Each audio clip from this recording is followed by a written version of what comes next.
Hangman Adam Page started AEW this week.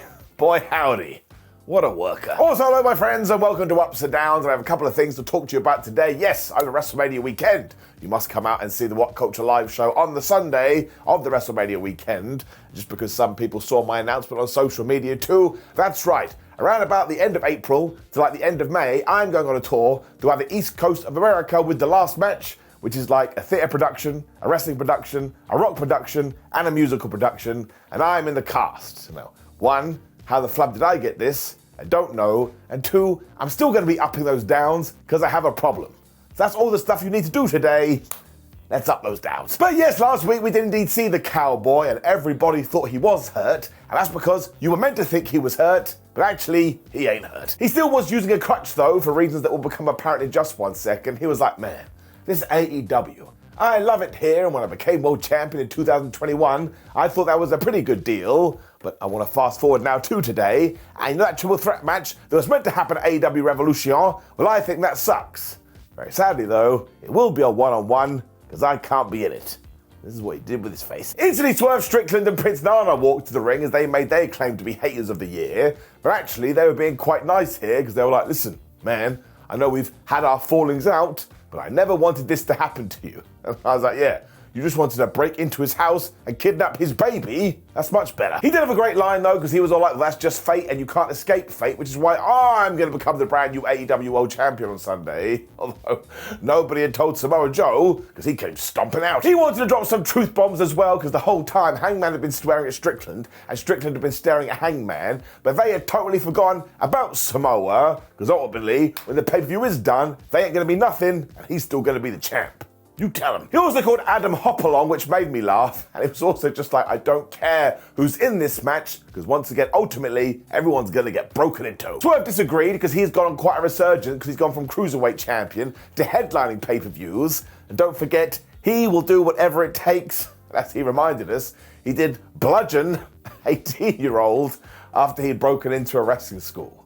I was like, oh yeah, you did do that. What a babyface. It all means that Strickland is now the career maker, which is why he's going to end Samoa Joe's and send him back to commentary in a poncho. I was like, yeah, that is shots fired. Strickland was all ready to start screaming about making history too, and from nowhere, Hangman went, ha ha, and he smacked him with the crutch, and he was walking around just fine, so this guy lied to us. He also yelled that he's never going to let Swerve Strickland be a champion, as he did walk to the back. That's why I just want to reintroduce my Hater of the Year board. Now look, everyone is still in their same positions, but that's why I put Hangman Adam Page there. He just doubled down on it. He's also gone full on mind games here, because he just wants to destroy this guy. And I find it baffling that some people on the internet are like, oh, I can't believe that Adam Page worked us. It's the point of wrestling. You're meant to be tricked. Nobody has offended you. Nobody is pointing and laughing. Honestly, I swear, sometimes we're all in the guard. The three-way is on though, and I'm super intrigued by this because I can't call it. If you put a gun to my head, I'd likely die because again, I wouldn't dare make a choice, which is a stupid thing to do. Now I'm dead. Great. Let's get it up. Matthew and Nicholas Jackson were then shown arriving at the building. Man, it's just great to be at work. Renee Paquette then did find them though and say, hey, tell me about that Ric Flair meeting last week. But once again, they were like, you don't need to worry about it. Just know that it was great. Matthew then wanted to know if Sting had arrived because it is his last Dynamite. And they want to talk to him about the exit strategy because he's leaving the company. I was like, man, I really like this gimmick. Of course, they weren't really going to do this because they were carrying baseball bats. So imagine that in any other place of work. On the day you're going to leave, your boss comes in and goes swazram and smashes you right in the face. Well, actually, I've had worse than that.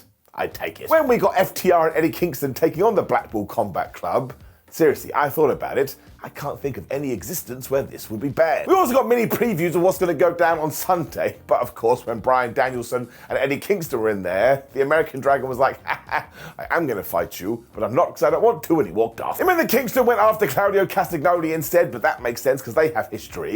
When Danielson finally tagged in, he was going after Dax Harwood. Cash Wheeler then made sure he tangled with John Moxley, so we completed the trifecta when punches turned to head bites, and essentially the tag klaxon went off, and everyone was brawling. Ness then found himself in the figure four, so Dax stood on John's hand to break that up. When he sort of got a hot tag, I'd call it a warm slap.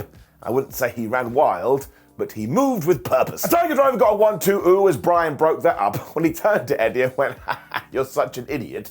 But when Kingston went to get him, this is when the referee decided, oh, well, I have powers, you're not allowed to get in there. And I was like, come on, man, let him have it. So they made sure he used that to cheap shot Dax Harwood. You know the deal from here. The Blackpool Combat Club came together and they gave him a whooping. Moxley was also going to pile drive him, but that was a stupid idea because that move is right from Dax's era, or the era he is trying to replicate. So he back body dropped out of that, and he got the proper hot tag to Eddie Kingston. This time the dude went crazy. Well, kinda, because Moxley actually took him out quite quickly, and then Castagnoli was doing the big swing. I was like, what a disappointment. It did mean that Bryan found himself isolated though, so he got hit with a big old FTR Bulldog for a 1-2, which is when the tag clashing went off for the second time, we got another big brawl, and that one led to the chops. All of them. The finishers then rained down from the sky like it was Christmas, and Bryan Danielson did get the big knee onto Eddie, but rather than pin him, he decided he was going to beat him up instead. This probably means he's losing at the weekend. He also locked in the choke, and you know the deal with that. If you can't breathe, you're not going to win because you're going to die. So eventually Edward did pass out. The referee said, that's it, we're done. Bryan also continued to yell at Edward after this. I was like, I don't think he can hear you, man. He's definitely unconscious. And like I say, this does build to the pay-per-view. They're going to have a banger of a match. And surely Eddie Kingston defeats Bryan Danielson. That is going to be totally faboo. This was really entertaining. But they got a video showcasing a young Chris Jericho down in CMLL taking on Atlantis, because tonight, as the timelines do converge, he's going to be taking on his son, Atlantis Jr. I mean, what did you think he was going to be called? Tom? Of course not. Jericho did a quick interview with Renee as well, as he basically said the Mexican scene had been good to him when he was starting his career, and it taught him a lot of lessons, so now he's going to teach Atlantis Jr. a lesson too. I was hoping it's going to be a calculus. I was wrong. Before that, though, somebody was ready to officially become All Elite. Because Tony Schiavone was in the ring and his guest was indeed Will Ospreay. I was actually quite excited about this because I know he's done it before, but in terms of this run, it's the start of his proper I'm in an American wrestling company and I'm going to have to cut a lot of promos. He did fine. And this is mostly because Will Ospreay is just so unashamedly Will Ospreay. So he's talked about the airline losing his bags. He said bruv a lot. He compared himself to Kermit the Frog. And look, if you're looking for someone to come across like a real person, Will Ospreay. He also wanted to remind us that he's already got a bunch of wins in AEW, which is true, and out came the Don Callis family. Now, one, William seemed a bit surprised about this, and two, I can't handle the Don Callis family interrupting anything, because their music is just that doom chord. Duh. Sounds like someone's about to be killed. Don was super happy about all of this because, of course, at Revolution is going to be Ospreay versus Takeshita, which is probably going to be the best match of the decade. So whoever does lose here doesn't really get defeated because everybody else is going to win. This is when Callis told everybody to shake hands, and Takeshita and Ospreay did do this, though Takeshita kind of paused a little bit, but their handshake turned into an angry handshake, and they kind of wiggled and jiggled each other. So I don't think this is going to go very well at all. Eventually, though, they did all calm down, and Ospreay made sure to fist bump the entire family. Although, Carl Fletcher wasn't there. What happened? So this was basically on the show to remind you that we are going to get Will versus Takeshita, and that match should be absolutely brilliant. So for that like alone, I am going to give it an up, but I do think we have to throw it down in here. Because while I do enjoy the Don Callis family, I understand the story at all. It's so strange. It's so weird. But it is going to give me some tremendous matches. So I can't lie, even though I have given it a down. Do I actually care? No. No, I don't. Randy was then with Eddie Kingston, and he was so furious. We are going to bring down the Does Eddie Kingston Know Wrestling is a Work Machine? We push the buttons, bloop, bloop, bloop. And of course, the answer is no. But that's why he's so wonderful. And I mean this, he's flubbing absolutely historical. I don't know what that means. He just thinks that Bryan Danielson is a disrespectful goober, though. When the Young Bucks walked in and they were like, oh, hello, Edward. Do you remember when you insulted us recently? You shouldn't be doing that. He also criticized his physique and the way that he dresses, and even pondered whether they should implement a dress code. I don't care, man.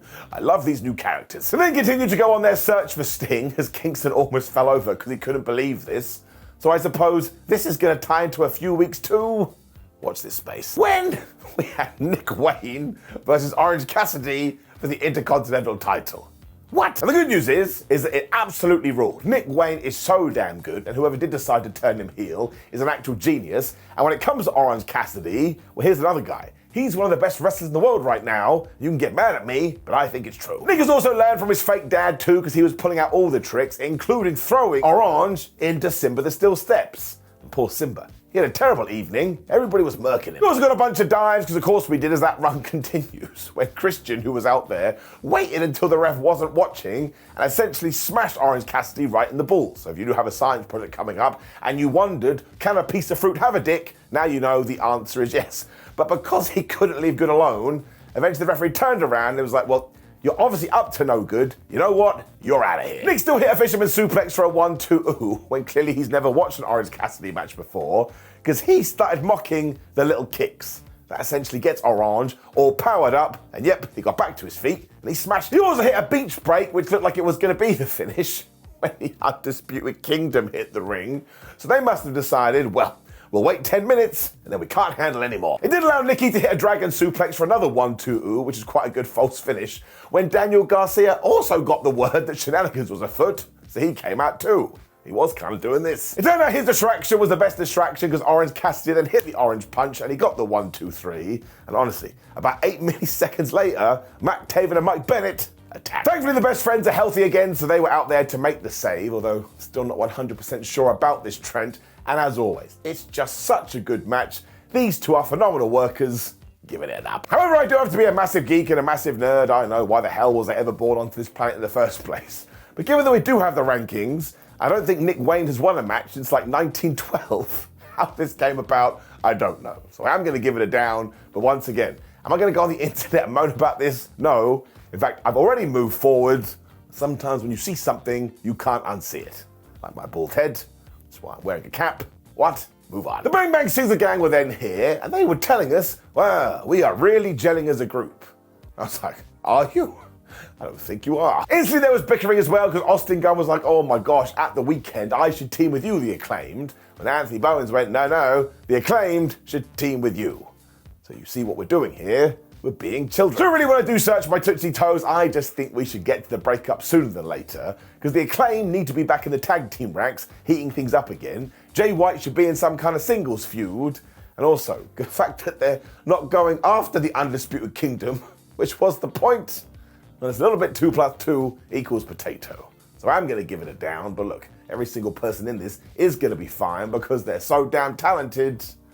Moment, it just feels a little bit directionless. We did get a follow-up from Collision last week after this though, because it was indeed Kris Statlander taking on Skye Blue. I am really enjoying it though, because on the outside we had Julia Hart, Willow Nightingale and Stokely Hathaway. And of course Stokely is just trying to cause chaos, to the point even Nightingale was going, look, I'm sorry he's out here. We didn't want him to come out either. Statlander was using her power early on, was even to get out of the way of her head scissors, but that's when Skye was like, I've got a knee here, that's a pointy bit of my body, and she smashed her right in the face. It didn't really work because they spilled to the outside when Kris grabbed Skye and threw her into the front row. So I suppose she looked at her name and got, oh, you like Skye, do ya? Well, that's where I'm gonna put you. She also did a drop toe hold into Simba the Steel Steps, got back in the squared circle, and whoop bang, she hit Canadian Destroyer. Eventually Statlander was able to give her a few shots to make some space, but this is when Stokely Hathaway was on the outside trying to give her a steel chain. Now look, I understand what we were going for here, but I'm not sure this would have hurt a goat. I don't know what that means. But Willow was also here going, no, you can't use that. And of course, this created a mega distraction when Julia Hart was like, all right, well, if everyone's going to ignore me, I don't care. She took her championship and she smashed Statlander right in the head. Damn it. It meant that Skye Blue was then able to hit the code blue and she got the 1-2-3. And I quite like this, because not only does it continue the animosity, can't even say that word, between the good guys, but it gave Skye Blue a win. She needed a win. I thought this was a really good match, and everybody involved just keeps getting better and better and better and better. You'll have to see it up. The Young Bucks then found Sting's locker room, which meant it took them over 1 hour to find it. So I was laughing, but when they busted in there, he too was playing mind games, because there was just a bunch of baseball bats hanging from the ceiling. Ruh-roh. It also means Sting has gone spooky again, although actually, if we saw this in real time, and you saw the icon just hanging all these weapons from the roof, you'd be like, Sting, you really need to find a better use of your time. However, this was going to tie into an amazing finish to Dynamite. We'll get to it in just 1 second. Before all that though, we did get Chris Jericho versus Atlantis Jr. all things considered, it's kind of crazy. I'm going to guess as well that eventually Jericho will go back to Arena Mexico for CMLL, and that'll be totally nuts as well. And here, even though Atlantis Jr. wanted to shake his hand, Kris went nope, and he slapped him. I thought he was meant to be a good guy. All that did was piss Atlantis off though, and he started to go super duper fast, including hitting these wonderful cross bodies. Tell you, they look pretty good. He also tried some monkey flips, but on the third one, that got reversed into the walls of Jericho. As soon as Christopher was done, he was trying to rip this guy's mask off. I was like, that's deplorable. Atlantis was unable to hit a dive before he too went into Simba the Steel Steps, who, as I already told you, was having a terrible evening. But when they got back in the ring, he hit this wheelbarrow suplex. The masked man's gonna be all right. Jericho then hit him with a Hurricane Rana as well to be like, ha, I can do it too, when they tried trading submissions, but you don't want to do that with the Ocho, because eventually Atlantis Jr. found himself in the Lion Tamer, and because his back and face were being crushed, Daddy, who was on the outside, went, you know what, I'm gonna throw the towel in, and the match was done. They all hugged afterwards as well, so I suppose this was just meant to be a showcase match, and I tell you, this Atlantis Jr. does look very good, and I just like the story. I mean, once again, how the hell did we ever get here? Who thought this was gonna happen 30 years ago? Give it up. When we just had the best segment ever. Because the Young Bucks stormed to the rings, they'd given up trying to find Sting backstage, and when they saw some fans dressed up like the Icon, they went to yell at them. Turned out it was a big ruse though, because one of these Sting people was actually Darby Allin. He took off his Sting mask. Actually, this was a terrible plan. So he found himself in the ring. Matthew and Nicholas was kicking his ass. This is when the Young Bucks called out Ric Flair, and surprise, surprise, he turned on them instantly, so eventually he got whacked in the balls. And this is when Sting's music started to play. Matthew and Nicholas were like, ha, we're gonna cut you off the entranceway. When flub me sideways, Sting came down from the rafters, and I almost cried. Nostalgia is a hell of a drug, and of course, if you grew up on WCW Sting, this just hit like crack. I'm not even kidding, it was one of the best things I've seen in 2024. Tears. It also meant that Matt and Nick had to turn around if they were like, oh no, we have screwed up. When Sting got his baseball bat, he absolutely ruined them before he hit some Scorpion death drops, meaning Dynamite went off air with Sting standing tall. I've told you once, I'll tell you again. My word, from the bottom of my Tootsie Toes, I love Sting. I'm pretty sure as the Bucks ran away too, they were shouting, we've got a nice severance package for you. So they're just wonderful human beings. And when we're talking about Revolution, I really cannot figure out which way this is going to go. I mean, knowing how selfless Sting is, he probably wants to lose. But on the flip side of that, I kind of think the pay-per-view needs to end with us all feeling warm and fuzzy in our tum-tums. I suppose that's a reason to tune in. It is getting a massive up. You really have to go and see it. It also means I can reintroduce the brand new gimmick that we have started playing around with, which is the one to watch, where I'm just going to pick a random segment from a show and implore you to go watch it, obviously. And that is this. Especially if you're into WCW, you will do a dance of joy. Which brought us to the end of AEW Dynamite, and I thought it did a very good job in getting you pumped for Revolution. And I think we have a collision this weekend too. It's very hard to keep up with that show, but it is going to get an up. And yes, my friends, there is an AEW collision. I know this, because I will review that for you on Sunday this week. And on a Monday, we'll do Revolution. And then as I always do after this, I will shout out to the window, why is there so much wrestling? And then somebody does shout back, but it's the neighbor going, I don't care, get back in your house. It's fair, I understand it. Goodbye.